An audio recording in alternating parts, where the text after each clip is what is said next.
क्या वाकई कर्नाटक की बीजेपी सरकार देश की सबसे भ्रष्ट सरकार है?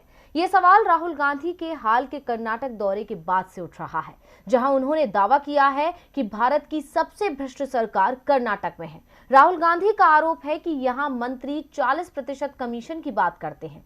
कितना दम है राहुल गांधी के इन दावों में और कौन से राज्य में है सबसे ज्यादा भ्रष्टाचार? आइए देखते हैं।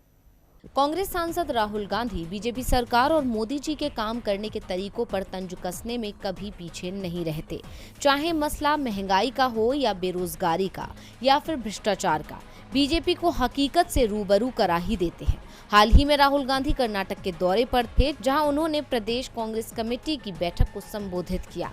इस बैठक में उन्होंने दावा किया कि कर्नाटक में भाजपा के नेतृत्व वाली सरकार भारत की सबसे भ्रष्ट सरकार है। राहुल गांधी ने कहा, पहले चुनावों में मोदी जी भ्रष्टाचार से लड़ने की बात करते थे।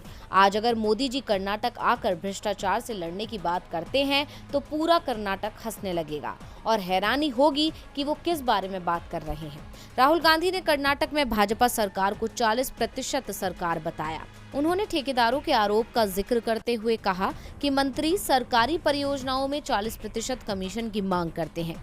राहुल गांधी ने ट्वीट भी किया था कि भाजपा का कर्नाटक मॉडल ऑफ करप्शन, पे 40% कमीशन और फेस ओमिशन।